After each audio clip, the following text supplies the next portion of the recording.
Ladies and gentlemen, it is my pleasure to welcome you to the 2012 State of the University Address at the University of West Florida. Please join me in welcoming the President of UWF, Dr. Judy Benz.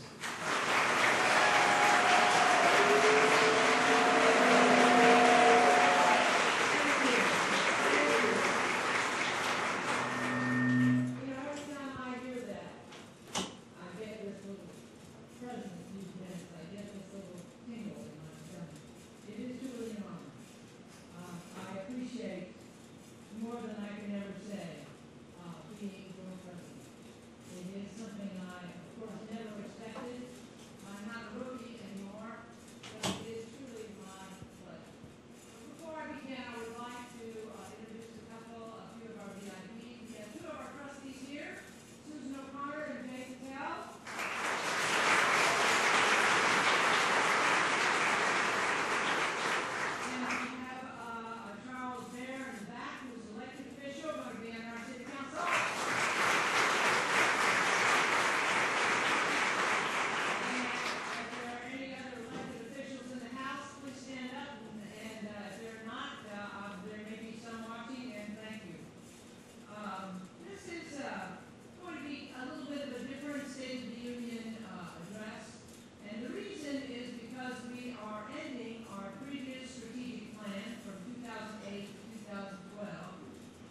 Beginning our new strategic plan that goes from 12 to 17.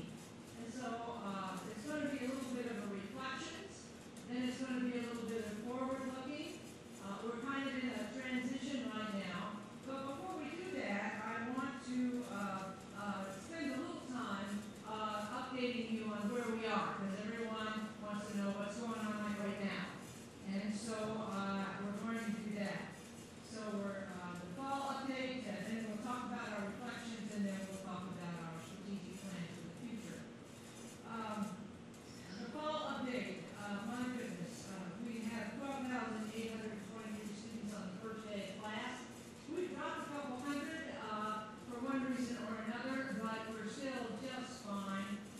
We have 1,847 new freshmen, which is up 26% from last year, and that's great. We've been targeting new first-time in college translation, graduating seniors in high school, and it's going quite well. Our residence halls are jam-packed at 107%. That 7% are unanticipated triples, and so that's good. We also, of our freshmen, we have 8% more freshmen who are out of state. And that always helps. And 40% of our freshmen are diverse. And I'll talk a little more about that later. But it is with great pleasure and pride that I see that our student body is beginning to reflect society and becoming much more diverse. Another thing is the students, the freshmen that are coming in, have higher grade point averages in high school, higher test scores. We have changed our admission standards, folks. They're still the same, but the ones that are coming in are smarter. No, they're better students. I know there are plenty of smart students with not so great GPAs yet. And, but at any rate, we also have 2,144 students living on campus now, and that's more than we've ever had. So I want to also bring you up to date. So that's kind of what our numbers are right now, and they are better than we expected, and we are definitely growing. I want to also just bring you up to date on some of the buildings that are coming online. The College of Business is coming online. Actually, it's open and there are classes in it. We're having the ribbon cutting on the 4th. But I want to give you a little bit of a show of the video that talks about this. And these are college graduates from the College of Business. And I'm supposed to be patient and wait for it to start, right? Should I click again? No, just be patient. Well, I'm going to tell you a little bit about the people you're going to see on the video. These are alumni, And when you get to see the three men together, they are from accounting, and they are at the head of huge firms. The oldest one with the most gray hair is Mort. Hit it. Right. The College of Business, University of West Florida really opened me up to other opportunities and other things that were available out there and really changed my career path, and I owe all that to them. We have three large firms represented here as a result of College of Business being here and being so good and having the reputation that it has. It's really exciting what the College of Business with this new addition is doing to the university and doing to what it'll do for this community as a whole. The primary reason why the business program at UWF is so successful is because of the background, experience, and commitment of our faculty. It's important to the university because it is symbolic of our growth and progress. Buildings are more than just a place to teach and do research and interact. They send a message, and you visualize the potential and we capitalize on it. This building is forward-looking, it's progressive, it's modern, it's corporate. That's the message we wanted to give to our students, to the community, and to the university. We are proud of that building, and it shows. Right. This is going to be a great grand opening. It is a very high-tech building, and we're going to have all kinds of videos like this of various people that will be running through the grand opening, so I invite all of you to come to it. The next thing I want to tell you about is, in the fall update, is the opening of our latest residence hall called President's Hall.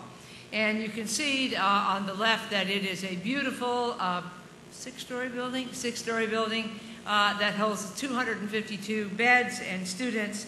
And one of the things I like about it is it's got a Papa John's in it. And it's open at weird hours, of course, the weird hours that students love.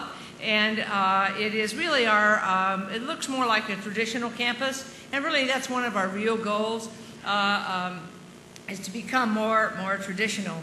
And it is a symbol of our new look and our new attitude. It was immediately filled. The people on the bottom, in the center, is a student, Ronald Blaylock, and he is a freshman from Tampa. Those are his parents, Cassandra and Ronald, on either side of him.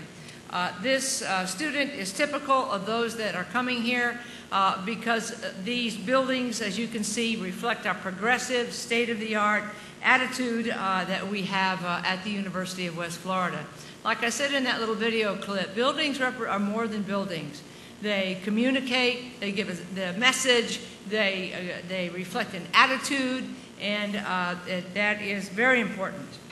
So now I want to talk about our strategic plan.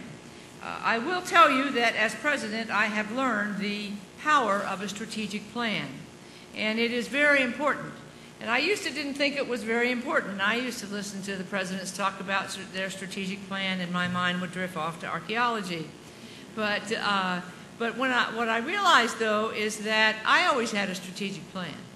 I used to call it what I had in my pocket. I always had where I was going, what I wanted, because I could bump into people and they could say, Judy, what do you need? And you don't need to say, I don't know, or I'll get back to you. You need to say, well, and judge whether they're a high, medium, or low person in terms of money or help, and say, that was my strategic plan. I also started with a strategic plan. I had a goal, I had a vision, I had a mission. I just didn't call it that. But it is what guided me throughout my career here at the University of West Florida. I came here with a vision, and it has played out, and I am happy to say. So, strategic plans guide you, and this is what guided us. I want you to know that it was developed in 2006 and 2007 at the height of the boom. It was implemented in 2008 to 2012 at the worst recession we've had since World War II. So it was developed in the boom, it was implemented in the bust, and I'm happy to tell you that there's been a lot of success despite what we've had. These bullets that you see on the screen are the key goals. They're the strategic priorities, we call them, of the the strategic plan. And really, it's where you put your money. It's where it guides you in making your decisions. And it is very important to an institution. And so, high-quality academic programs, purposeful enrollment growth, academic and student support services, partnerships and collaboration, and investment in people. This is what we have been doing for the last 5 years. Now, I want to show some highlights of each of those. Now, in high-quality academic programs, people have praised me and criticized me for being so darn competitive. And I am competitive. And I wanted to tell you that we, in our academic programs, have a competitive edge. 2 international awards. These are academic programs. The Master's in Business Administration and the Unmanned Aerial. Second international and first international in reverse. We have 3 first-place national championships: logistics, human performance technology, computer science.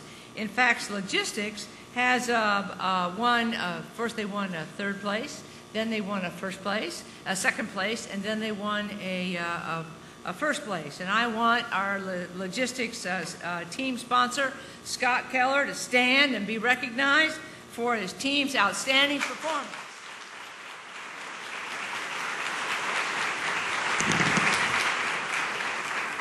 In fact, Dr. Keller, I just had lunch with a regional Walmart, the regional director, and what did we talk about? Your logistics team and our logistics program.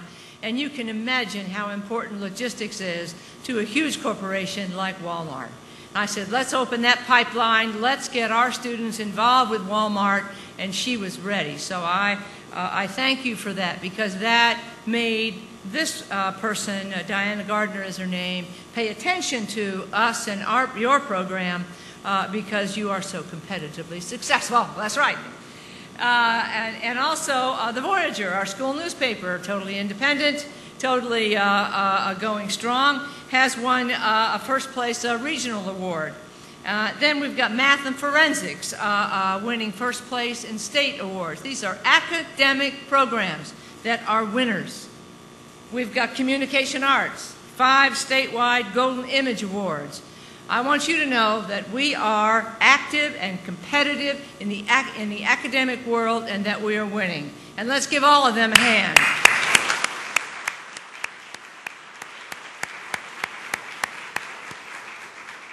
I want to show you the team. This is Professor Keller's National Logistics Competition team in 2012, and this is the 2nd place international competition for unmanned systems.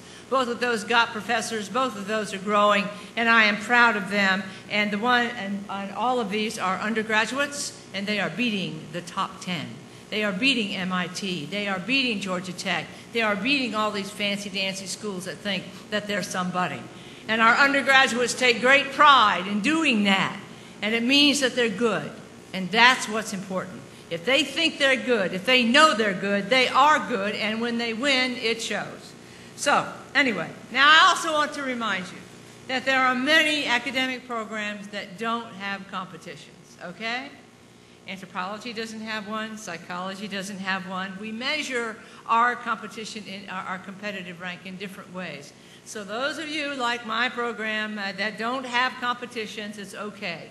These programs do, and they are winning. Now, this is kind of a university competition. These are the awards that we get because of what we have been doing with programs like this and other stuff. For example, Forbes has ranked us one of the top colleges in the United States now for 2 years. The Princeton Review says we're one of the best colleges in the Southeast. The Chronicle of Higher Education says we're one of the best colleges to work for. And then, of course, we have our great military programs and Veterans Center, headed up by Mark Churchwell back there, and also the GI jobs.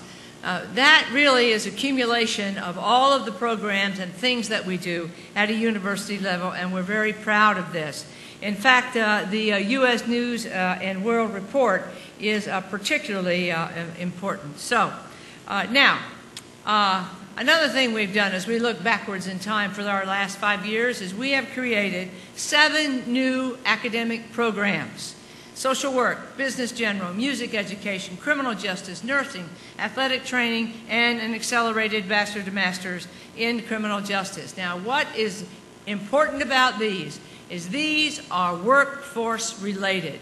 These are going to help the workforce in Northwest Florida. And even if they don't work in Northwest Florida, our graduates, there is a workforce need for careers in these areas. So that is a demonstration that we are pointed towards the 21st century skills and of meeting workforce needs. These people will have jobs, they will pay taxes, and they will help whatever state they're in, and hopefully they will stay in Florida.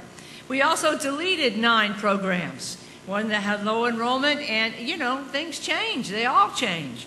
And we eliminated 63 specializations that, that were of low enrollment and needed to move on.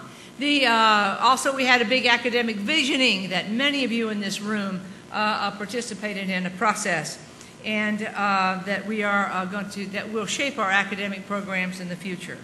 Now let's talk about enrollment. Purposeful enrollment growth was one of our goals. And these numbers here show on the left where we were in 07 when the plan was finished, and then in 11 when the plan was over. And you can see that what we've got is enrollment has grown more than 1,600 students from 1038 to 12,021 last fall. Now, everyone wants to know, well, what is the number? It changes daily how many students we have, all right? This is on the first day of classes that we're talking about.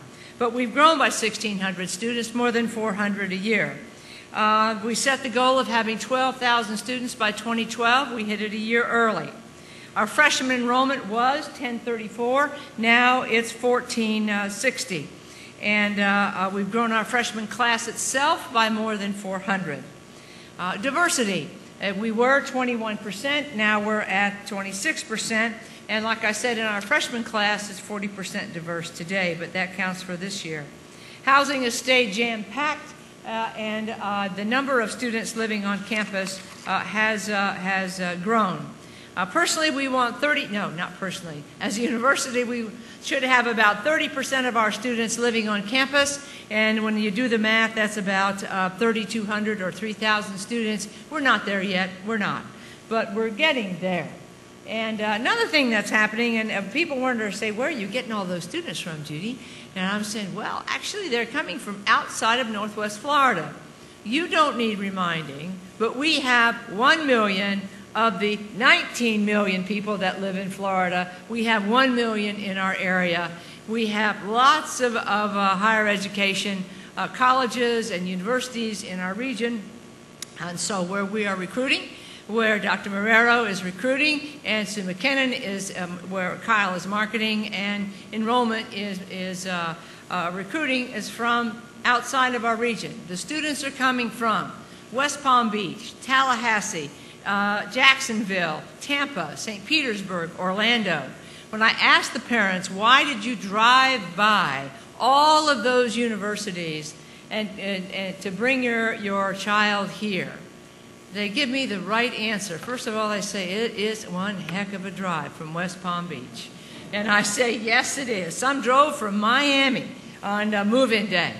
And and what they say is personal attention. They like the way our staff and our students and our faculty are. They like the way they were treated. They like the size of the campus. It's a medium-sized institution. They see the professors, and it is personal attention. They feel comfortable, and their students feel comfortable. Actually, once we get them here for orientation, it really does get them. So at any rate, our alumni, we've given over 9,000, awarded over 9,000 degrees on in the former academic, former strategic plan. Also, we have built 4 new big buildings. This is science and engineering. It is a $32 million building. It's 95,000 square feet. It has a Starbucks in it. It has the best view on the planet, certainly in our region. and it has over 950 majors, students who are majoring in those disciplines in that building. We also opened Heritage Hall, one of the first of the twin towers, we call them, last year, and it symbolizes our growth, our traditional campus view. The next thing is health and wellness.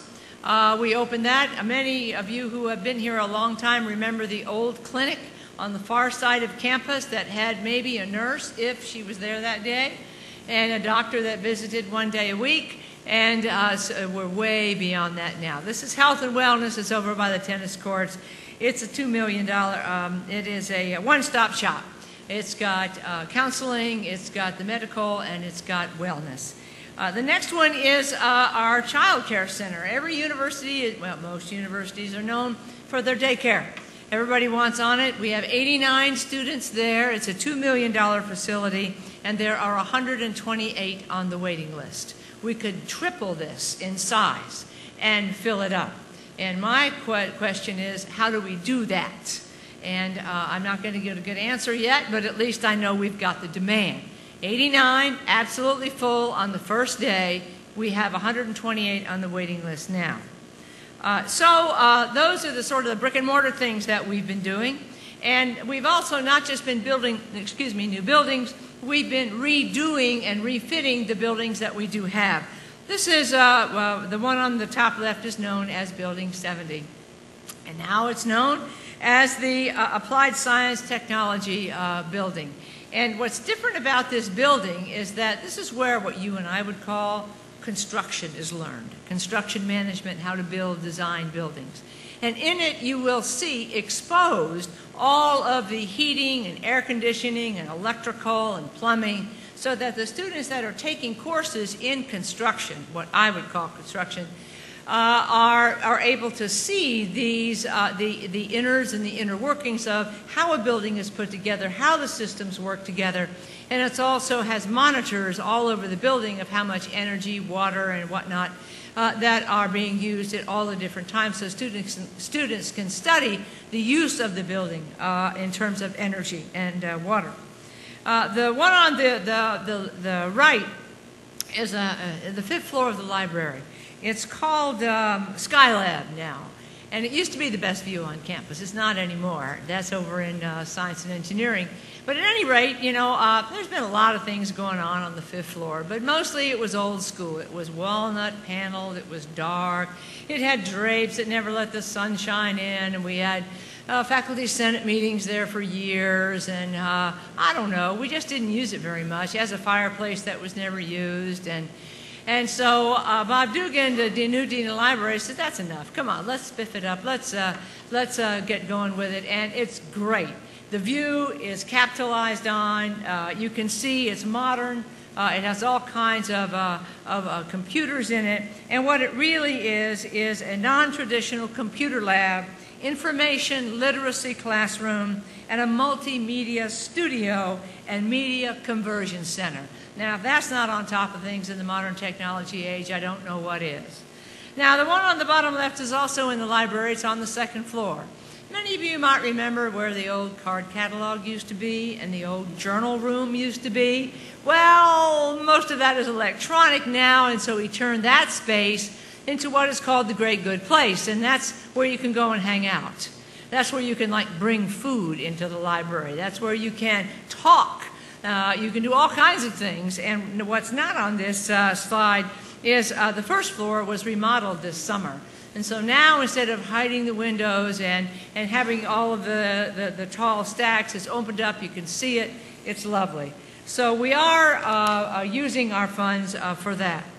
Another last thing I want to tell you about is as our student enrollment has grown, some of the professors came to me a couple years ago and said, Judy, you know, I really don't mind teaching in the classroom way over yonder, but you know, it's not even connected to the internet.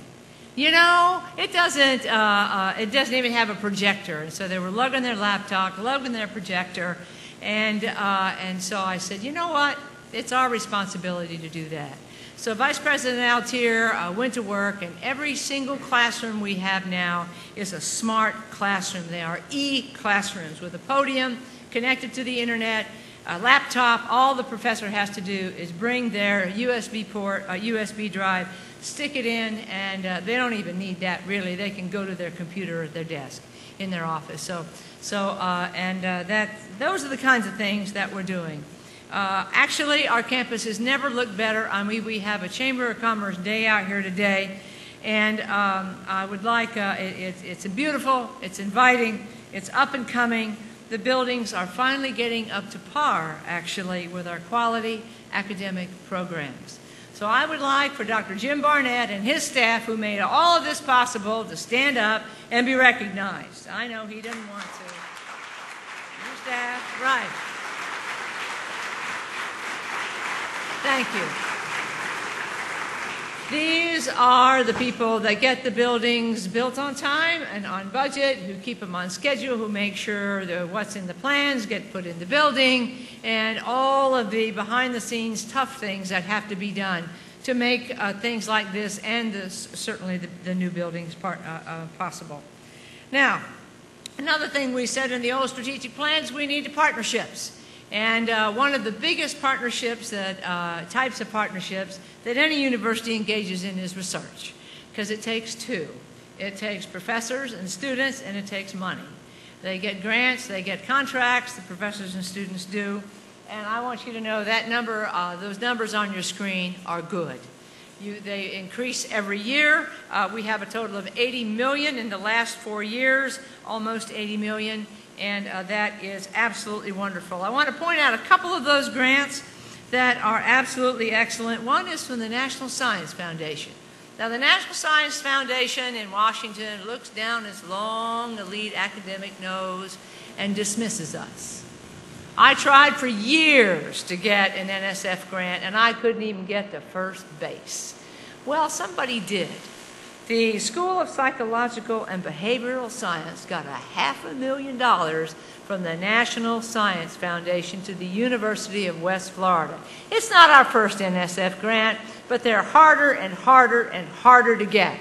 And that was, and actually they got the grant to study and to do research on how to recruit, retain, and advance women faculty in STEM. Women faculty in STEM. That's not easy. It's not hard to get them. I mean, it's not easy to get them. It's not easy to keep them. And it's certainly not easy for them to advance up the ranks of the faculty. And they're working on that right now. And of course, this slide, the picture, shows the oil spill. It will never go away in our lifetime anyway, that it happened and its after effects it will live on. But the silver lining? The silver lining to the oil spill, where our researchers ran towards that oil spill as first responders, and our researchers did it without money. They did it before the first dollar was spent. They did it when the oil was about to wash up, then when it did wash up, then after it washed up. And they have gotten all kinds of grants from BP once the money began to flow in. And I want to identify Dick Snyder and Wade Jeffries for what they did. Also, another thing, they didn't have to do that. We created the Office of Economic Development and Community Engagement, headed up by none other than our own Rick Harper.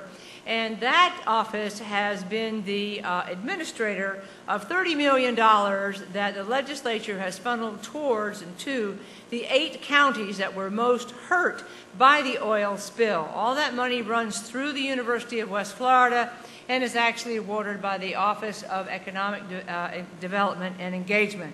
And Bryce Harris, is Bryce here today?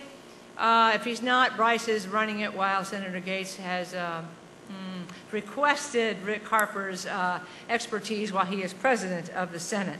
But I think what I want to end this research piece with is the kind of research that the University of West Florida does.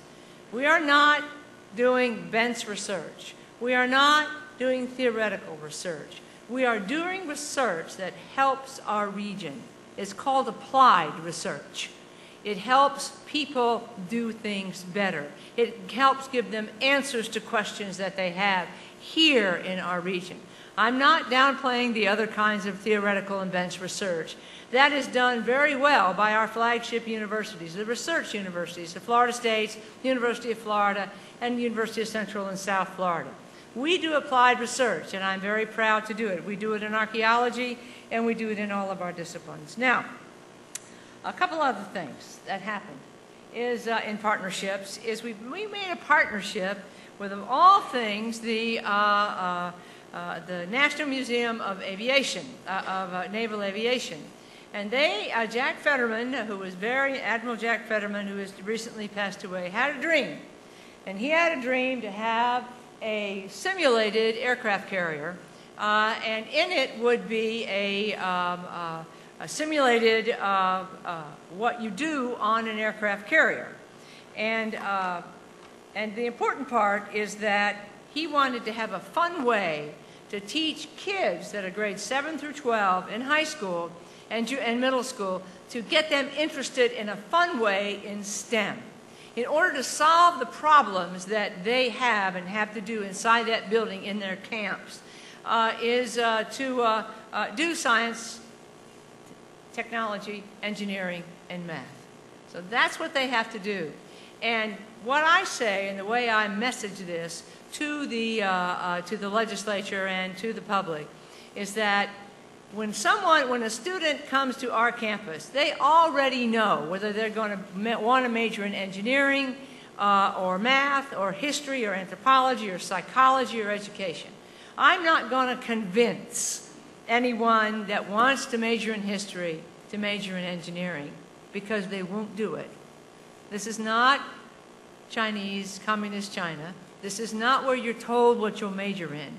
You have the freedom of choice. So they come into our universities and colleges already knowing whether they like it or not. So we deal with the symptoms of what's going on in K through 12, which is an aversion to science, technology, engineering, and math. This is where the problem is treated. What Dean Pam Northrup did and her crew, and Dave Dawson now runs this, is they are treating the problem. The problem of interest in science, technology, engineering, and math. And that's what I think that a university like ours should be doing, addressing the problem, not just wringing our hands and saying, oh no, they don't want to major in it, they don't want to take calculus, there's nothing we can do. Well, there is something we can do, and we can do this. So we have a simulator here on campus, we have a center of inspiration, and that's where we teach teachers how to teach the curriculum that goes ahead of this. Vance Burgess is the head of our Academic Technology Center. They're right on top of that, and you all should know that. Now, let's talk about money. Fundraising. Yes, we started at the end of the boom, and yes, it was ended in the bust. But I want to tell you that it was a 6-year, $35 million capital campaign. The first one we'd had, $35 million was our goal. The first one we'd had since the 90s. And so there we are, where they finished 13 months ahead of schedule.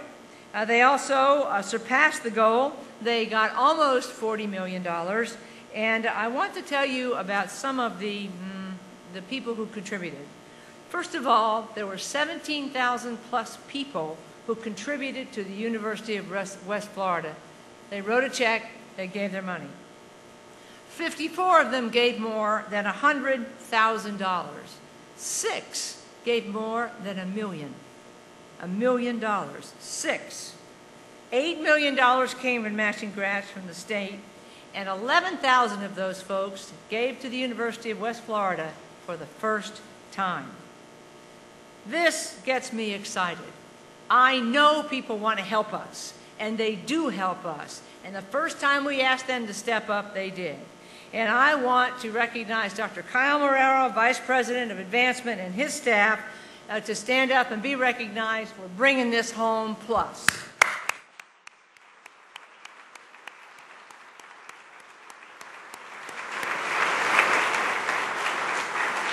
It is not easy. It is the hardest time to raise money that has ever existed in our lifetimes or maybe our parents' lifetime. And Kyle, thank you. Now, let's talk about our investment in people. There are 4 very special people on this screen. They have received the Distinguished University Professorship. This designation is given only to full professors who continue to excel. Full professors, that's the highest rank you can get. You know, you can go to the golf course, you can sit in your rocking chair, not really, but you know what I mean? That's the last rung. But these folks didn't do that. They went on achieving, they went on contributing, they continued their scholarship and contributing to the University of West Florida. This award, the Distinguished University Professorship, is held for 3 years, and the recipient, although keeps that title for their entire career at the University of West Florida. Now, we have 2 of them here, Kian Lee in mathematics and Heidi Solanke-Rubard. If you will stand and let's recognize them.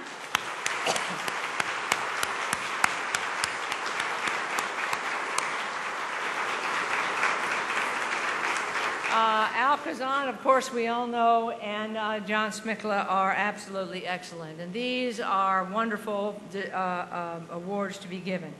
Now, we also have an investment in staff. And these are our Employees of the Year. And they are 4 of them. We have 2 of them that are here, Jim Hammond from Biology, Teresa Marie Glass from Administrative Services. So you 2 stand up. Let's give you a hand.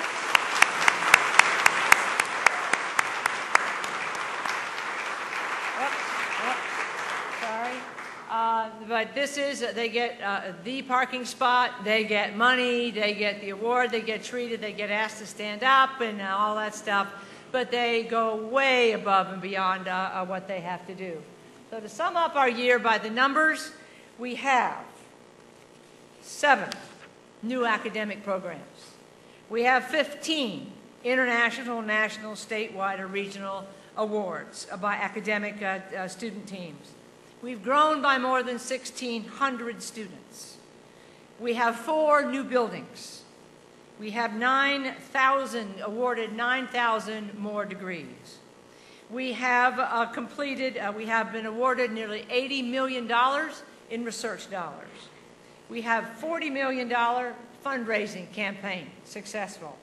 55 faculty have received tenure, 88 have received promotions, and nearly 100 staff awards have been given. We also have won a national baseball championship, and I'm loving wearing this pendant. That's right. And we also have won 24 Gulf South Conference titles. They do not like to see us coming because we usually win. In fact, our women's soccer team is ranked number 2 in the country right now, and who knows what the future will bring. They're good, they're quick, they're fast, and Coach Bartlinski is relentless. So keep your eye on them. Now, all of these accomplishments are due to our faculty, staff, and students. Today you will receive from me a document that is called Reflections. And I want to hold it up, and I want to drop it. It's in your email box. It's called Reflections. I want you to read it. I want you to share it. I want you to think about it. When you think we haven't done anything on a day when you couldn't get anything done, I want you to take a look at this and know that you really do. I am very proud of all of you. I really, when somebody asks me what I do, I really don't do much, although I'm busy. It's you that do everything. And I want to thank you for a successful completion of a strategic plan that was planned in the boom and implemented in the bust and was a success. That shows that we can do anything that we set our mind to. So now, let's go to the future. This is the new one. This is the one that many of you in this room participated in. We had retreats, we had forums, we had focus sessions, we had academic visioning, we had surveys. For the last 2 years we've been planning this dang thing. And it is real. We have our plan, and it is broad enough to allow us to be flexible, and it's also specific enough to guide our directions. And I want to go through these. There are only 4 strategic directions and not 5. That's because that's what we wanted this year, this time. At the very top is enhanced student access, progression, learning, and development. That is our number 1. The other 3 are equal: distinctive teaching, scholarship research, and professional contributions, valued partnerships and community engagement and service, and sustainable institutional excellence. I'm going to give you a little bit about how we're planning to do these. We can't do them all at once. This is a 5-year plan. This is year 1. We're making our transition from the old to the new. Not everybody has got their drilled down in their unit to how they're going to meet these goals. But today I just want to outline some of the ways that we're going to meet our goals. For example, enhanced access, progression, learning, and development of students. There's something called academic compacts.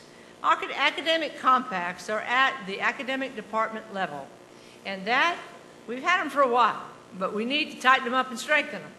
And what that is that really is what each department is going to review and to refine what they expect of their students to learn. And I remember when we first did it in our department, 5 or 8 years ago or something, that's the first time we really, as a faculty, sat down and talked about it. What do you want them to learn in biological anthropology? What do you want them to walk out the door with? How do you know they learned it? What is a capstone course? Many of us had it, didn't know it. Some of us didn't have one and knew we needed one. And so that kind of thinking now is more output-oriented. It is what the students take away. It's not just what we tell them and teach them. It's what will they take away. What will you learn when you major in engineering? What will you learn when you major in accounting?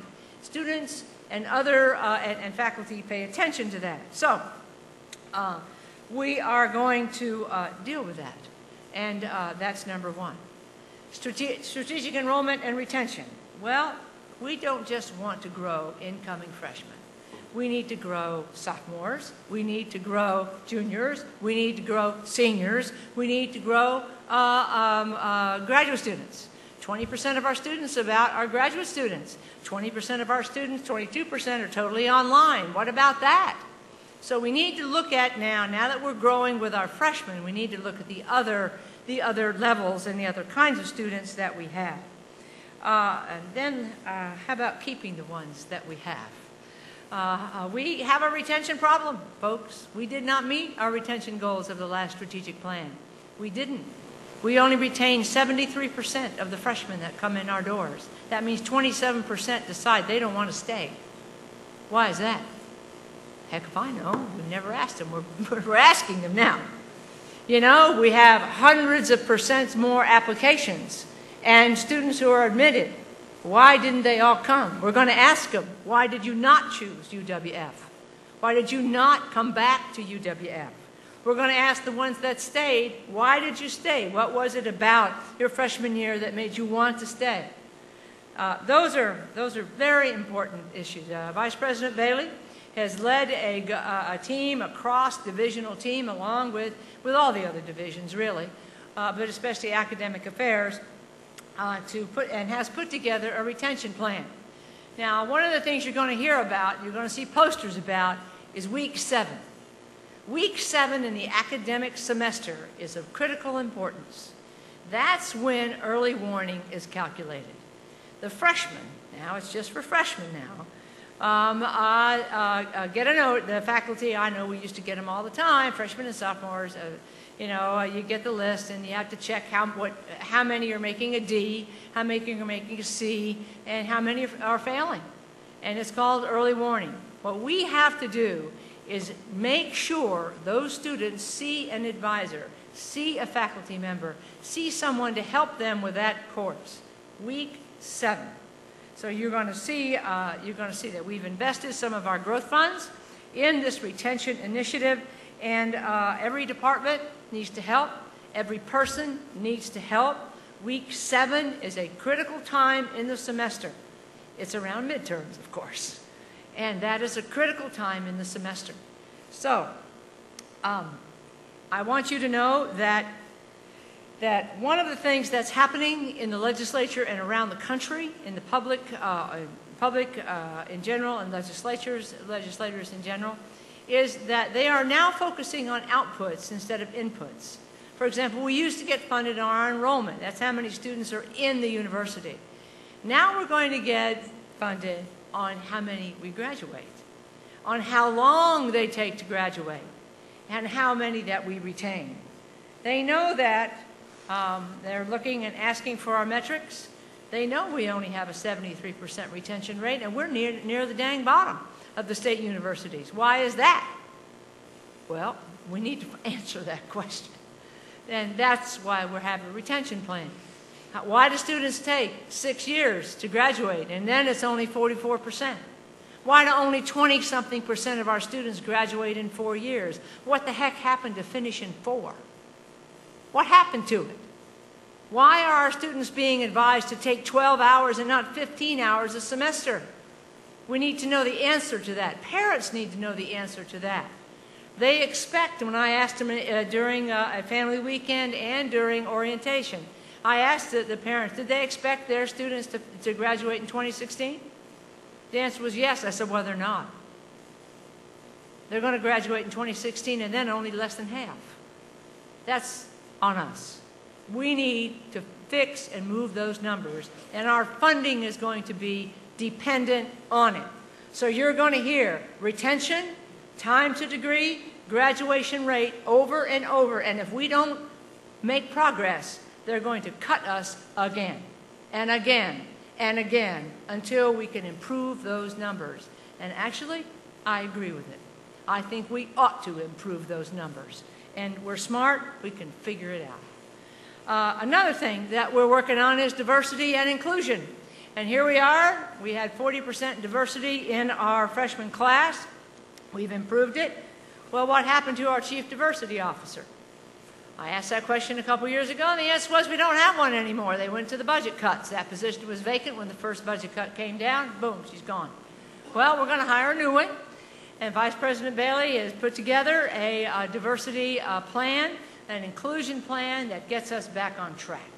One of the things that we put together is a President's Council on Diversity and Inclusion made up of people across all walks of life that will advise me and the executive staff on guidance on what we should be doing, what we should stop doing, how we're doing what we're doing, and that will help us. So it is very important on us. Now, the next strategic direction is distinctive teaching, scholarship research, and professional contributions. And I want to tell you that we are looking very hard at our ratio of faculty to students. Faculty to students, faculty salaries, our faculty turnover. We're looking very hard at that. It ain't great, but it's getting better. We hired 47 new faculty this year, 35 were new, 12 were retained, and that's good. We were able to give them a 2% raise. We were able to deal some with compression. We will continue to do that whenever we can. So that is important. Another one is we need an academic master plan. We've never had one. We just kind of been trying to be all things to all people. Why don't we sit down and develop a master plan? Let's look at what we're doing, see how they're doing, and see how we can do it better. And so Provost Marker is bringing in an expert. His name is Bob Dickinson to help us design a academic master plan. He will serve as a guiding tool. He's done it at many universities. His plan is the best. Other presidents say so. Other provosts say so. So he's going to be here on October 8th and 9th. The next thing is partnerships. When we come to partnerships, what we're going to have is community engagement. Our Board of Governors wants all of the state universities to have the Carnegie classification. You all got a survey, an email. I want you to fill it out. We all do all kinds of stuff. We had Boy Scout troops, we lead choirs, we help with Man a Food Bank, we are on the Heart Walk. We need to pull all that stuff together and collect that information to demonstrate and document what we already do. And so that's one thing that we're doing. Another thing that's important is, what is the value of a University of West Florida degree? I get asked that by a lot of people out in the public, like, so what, you got a degree from UWF? Well, that College of Business video showed the value of a University of West Florida degree in accounting. It's a great program, always has been, always will be. But what about all the other degrees? What about a degree in general from the University of West Florida? We are beginning to measure and study that so we can put it in dollars and cents, we can do it in employment, we can do it by major. We are going to know the value, and then we need to expound the value of the University of West Florida degree. That's another thing that we're doing. Another thing is that we are also beginning to count our worth to the region. The region looks to us as a university to help them in economic development, to help them with their problems, and we do that, and we're doing more of that. Now, you've seen this nasty slide before. You know what line's going up and what line's going down. State funding is going down, and tuition and fees are going up. I will tell you that the $12 million that was cut out of our budget and the $300 that was cut out of the state university's budget is back. It's back in the legislature's budget so far. They've kept their word so far. So the cut indeed may be a one-time cut. And I certainly hope that it is. And on the other hand, we are having to be much more accountable. We have to be much more output-oriented, but that's all right. I don't mind having to work hard as long as I know what to be working on and that it counts and how to measure it so that the people that are supporting me and us are aware of our numbers. Now, we've created in our new strategic plan, we've created a new administrative unit, Aspire. Dr. Minear, would you just stand? I know you hate this. This is Dottie Minear. Right? I don't have to tell anyone in this room how important these 4 bullets are to our university. We have accreditation coming up. If we don't get accredited, we get to close the doors. If we have to have a strategic plan. Thank you very much, Dottie. She helped us finish that off. Institutional research. It's been the bane of our existence as long as I've been here. How many students do we have? How many anthropology majors do we have? How many this, how many that? What happens to our students after graduation? All of those things is called institutional research. And institutional effectiveness is very important, and all of these are driven by the Board of Governors and also by ourselves. And I will tell you that this is just totally important. You are going to be asked to help. Every one of you is going to be asked to help on our re-accreditation. So we are on our way. Dr. Minear is putting her team together, and it is only crucially important. Now, new budget model. Well, the one we've had forever is working against us. That's why we were cut $12 million. We have been penalized for saving. We've been penalized for using carry forward for multi-year projects. We've been penalized for being efficient.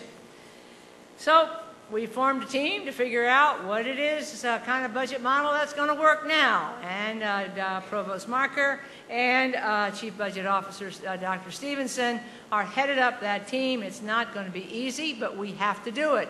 Otherwise, we'll get penalized again. There are other budget models out there, and we will find out which ones work, and it will be a transition. And you all will hate it at first, but we will not be penalized and have our money taken away. You'll hate it because it's different. I don't know what it'll be, but it's going to be different. Now, another bad thing that's happened is that there is no more money for state facilities. The College of Business building is the last state-funded building we will ever have. Science and Engineering is the next to last state-funded building we'll ever have. We are going to have to figure out how to pay for every single new facility ourselves. Okay? That is only huge. I have, on the state level, been asked, and I'm chairing a task force on what kind of help do we need from the legislature and the Board of Governors, and what it basically is, more flexibility with our money and some deregulation. We're developing those proposals right now for the Board of Governors in November. They're happy as we run these up the flagpole. Only 1 or 2 are dead on arrival, and we've thrown them off the table, and we're working with the ones that have a pulse. So, on the other hand, that's only part of the solution. Now, the next part is new sources of revenue, new revenue streams. We have only had the state, tuition, and student fees. That's all we ever had. So, we have created, with all the other universities have them but us, a direct support organization called UWF Business Enterprises, Inc., to go into businesses for the university. And every dime that a profit or percentage of land leases or percentage, whatever it is going to go towards funding facilities. We're going to have to go into public-private partnerships to build our new buildings. We have to find those partners. We have our assets of land and location and market, and we will get a percentage in cash of everything that we do. So, how are we going to do that? Well, we've started. First of all, you start with a master plan. What do you want to build? This is what it's going to look like in 20 years. I hope it doesn't take that long. At any rate, you can see we have a loop road. Every other campus has a loop road but us. We have the old S-curve that cuts us in half now.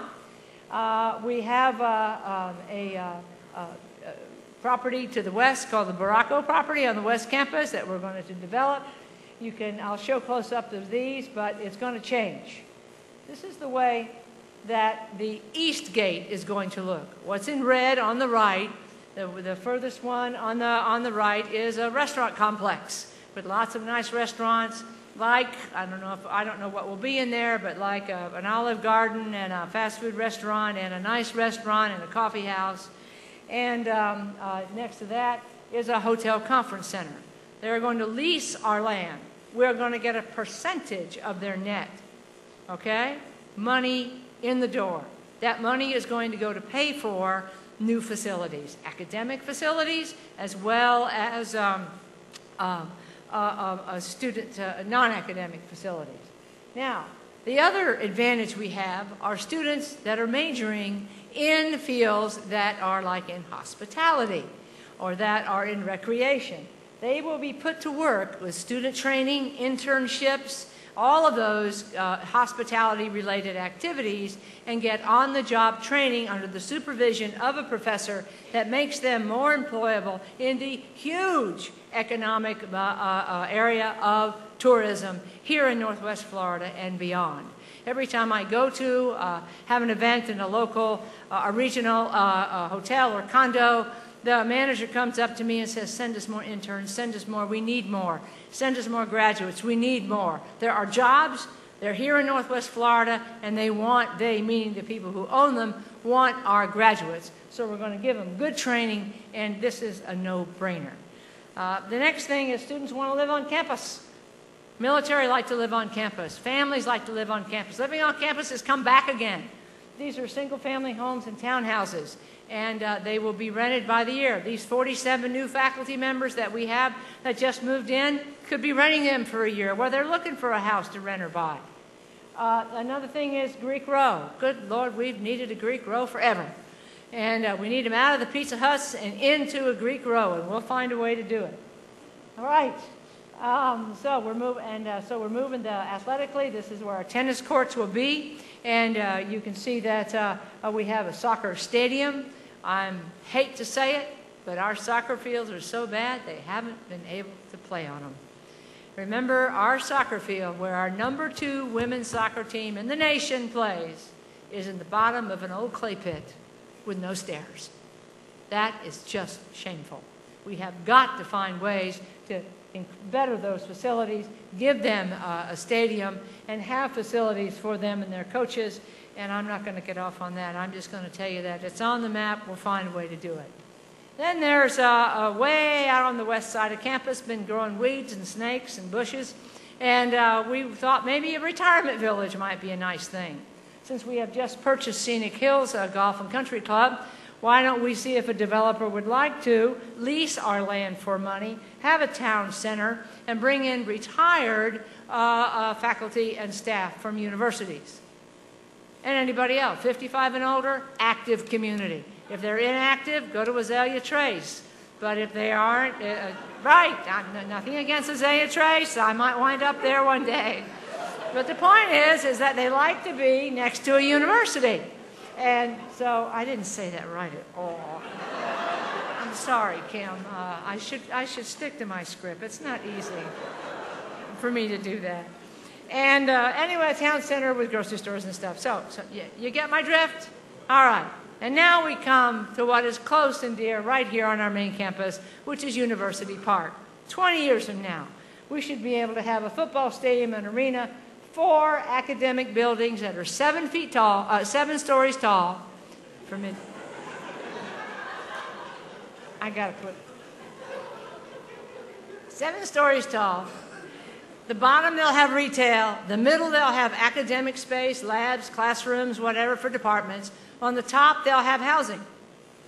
Those two, housing and retail, are revenue streams that will help pay the lease for the building because somebody's going to have to build it for us and we're going to have to pay it off over 30 years. This is the new student center. God knows we need a new student center. We have loved this to death. We're not going to tear it down. It's going to become whatever academic space. But we need a new one, and it's going to be beautiful.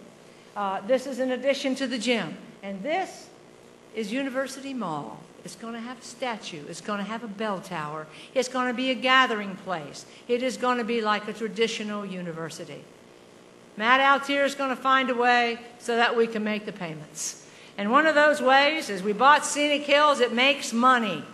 It makes money. It makes a couple $100,000 profit the last couple of years, and it's going to make more because we own it now.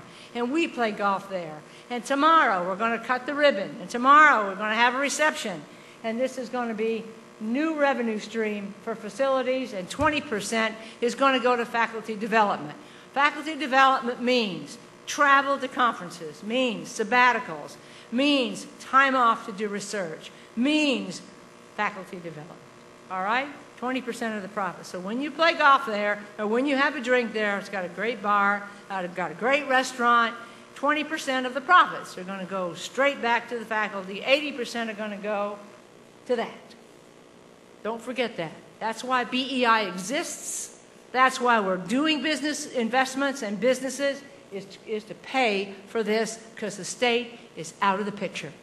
They say you're on your own. I say, okay, guys, we're on our own, and this is what we're going to do. And now what happens? My phone is ringing by all the national higher education organizations wanting me to make presentations on how we're doing this. That means we're at least on the edge of the curve. Other universities have done it. We're not the first. But by God, we're not going to be the last. Now, the next one is downtown. We have wait, Kim, I'll get it right. I'll read it. We have 28 acres and 27 historic buildings that are beautiful. They're all dressed up. They're ready to go, and there's nobody there. What we need to do is find a way to help the community promote heritage tourism. 10,000 baby boomers like me retire every day. For the next 10 years, 10,000 people are retiring into active retirement. They like to go places. Finally, they've got the time to get in the car, to get in the RV, to get on the plane, and go to places they've always gone. They have never heard of Pensacola. They've never heard of historic Pensacola. They're going to hear about it. They're going to know we exist. And we are developing a plan with West Florida Historic Preservation, Inc., another DSO that we've had forever, since 2000, to promote it, to do the finishing touches for tourists. It's not developed for tourists yet. They need places to stay. They need more places to eat and drink. And the way we're going to benefit from this is indirectly. Somebody else is going to build those hotels. Somebody else is going to build it. We've already built the museums and have the trails, but this is 5 years from now. it's going to hopefully be a very different place. We're going to promote it. We're going to tell people about it, just like we told people about the University of West Florida. Promotion, recruitment, we've got to fix it up a little bit ahead of time. And BEI is spearheading that, but West Florida Historic, Inc. is on top of it. So we couldn't do it without the staff. Institutional excellence, all these plans are carried on the shoulders and the backs of the staff. We are going to always need staff. We don't know how much. Our staff to student ratio, our staff to faculty ratio is pretty low. Our staff has always been thin because we've never had the money that we were even entitled to. And we're looking at staff numbers very hard, and I want to thank them for everything that they do. All right, last slide. I've said a lot about our priorities. I know we will make progress on all of them this year. These three are the focus for this year. Learning compacts, enrollment and retention plan, institutional data, and accountability. So let me end here by saying that in 2017, we will celebrate our 50th anniversary together. And we will account for and be proud of all of our successes. It is a very interesting time to be at the University of West Florida. And you walk around this campus, in your mind's eye, think back 5 years ago when we hadn't built a dorm in 6 years. Think back what it was like 10 years ago, and then roll your eyes to those images of what we're going to be like next. So it's a great time to be here. I'm very proud to be your president. We are making this up as we go along. We are open to suggestions. We're not going to do everything right, but I want you to feel like when you think we're doing it wrong, tell us. I really don't have to worry about that. I know you will. And that's good. And that's the kind of a culture that we have inside the academy. When you think of something that we need to do and we're not doing, let me know. I just learned about the lousy internet service in Southside Pizza Hut Dorm 26. Vice President and I and IT or Mike Diekman are working on that right now. So if you can think of sometimes it's just those little things that make a student stay in college. Stay in college. One of the students in Southside 26 came up to me, not quite in tears and very respectful, saying, my son wants to quit college because he can't get good internet access in his dorm. And he said, I'll buy the dish. I'll buy the router. I'll pay to have it installed in every room in that dorm. But give my son a reason to stay in college and stay here. We're fixing it. It's not done yet, but we're getting a plan and we're keeping the dad informed. Those are the kind of things I want you to be on the lookout for and tell us about. Nothing's too small and nothing's too big. I know we're going to have a housing crisis next fall. I don't know what we're going to do about it, and everything is on the table. I want you to think about your spare bedrooms. I want you to think about some creative ideas. I'm thinking about nice FEMA trailer park. We have got to, I know, but they're nice ones. It's just on the table. I didn't say I was going to do it. But we have got a year to get ready, and that's all. Because where are these students coming from? Our growth is coming from outside the region. Outside the region. If they don't have a place to stay, they're going to go somewhere else. I know it. They know it. We know it. So we've got to find a solution. So now, I really would like to know if any of you have any questions. I know I usually say, I'm hungry, let's go eat barbecue. The barbecue is going to stay there. I don't know what time it is. It's only 11:15. So, you have any questions? You have any comments? You have any suggestions? Now's one of the times that you can do that. See, I can shut up too.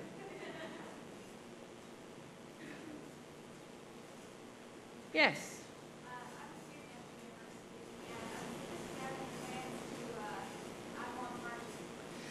Oh my goodness, parking. The answer is yes. Yes, and let me back up. Oh, dang. Hang on a minute. She asked about parking.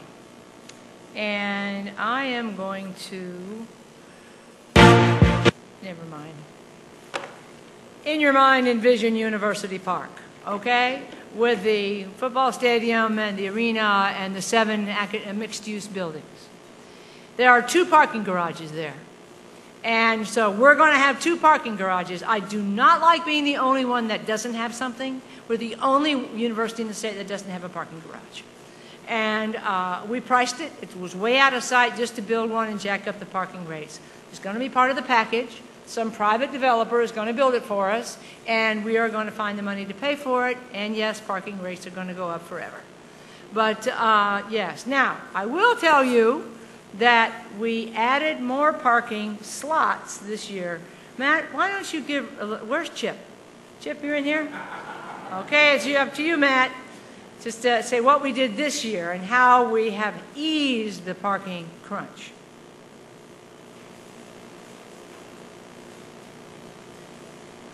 Not cured it.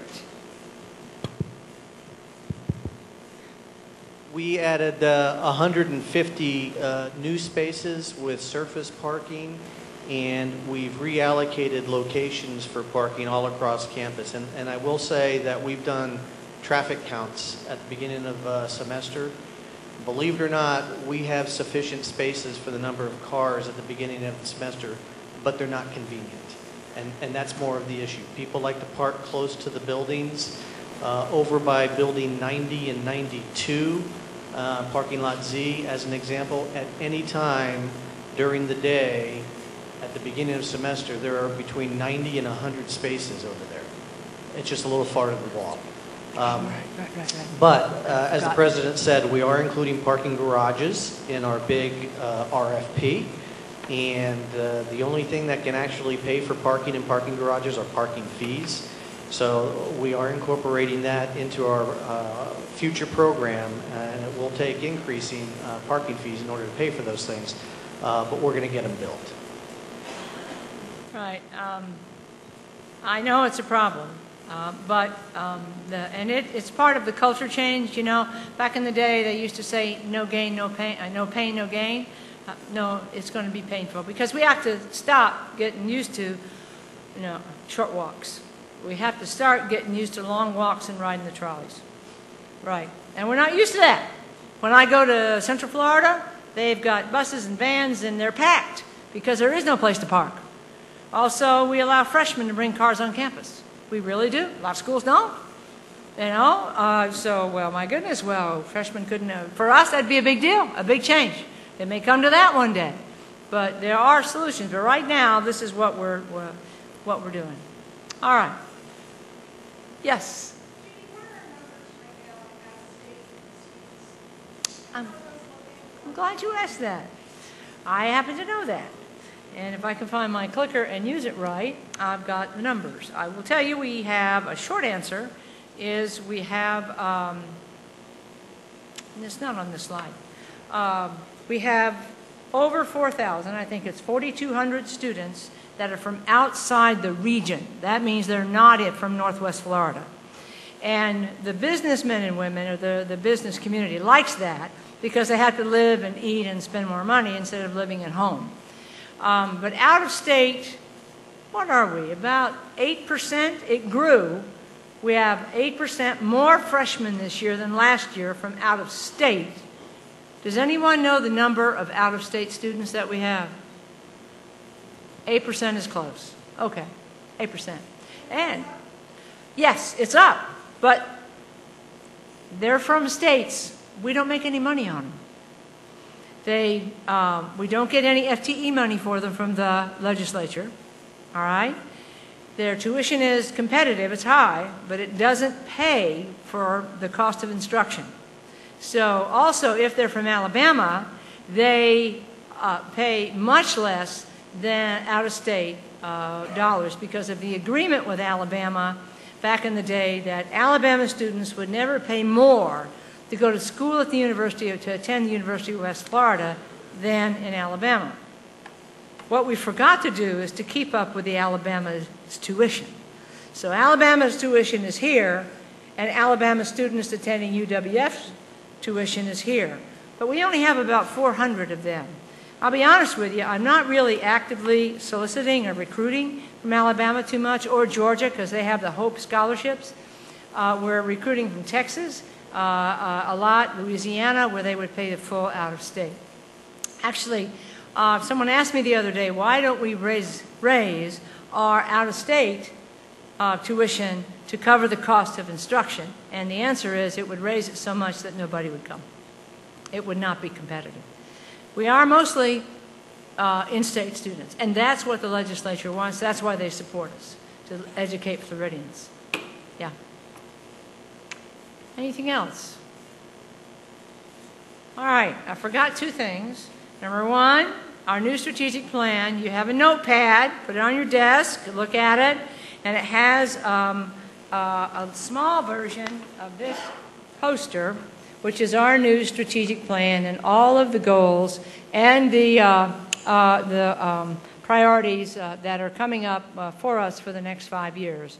So keep this in mind as we move forward. This is what these posters are when you see them. You'll probably get one for your department and your unit. And I thank you for attending today. Can they pick one up in the back, Sabrina? Good. So pick up a poster on your way out and put them in your unit. Thank you very much, and I think we need to go eat some barbecue.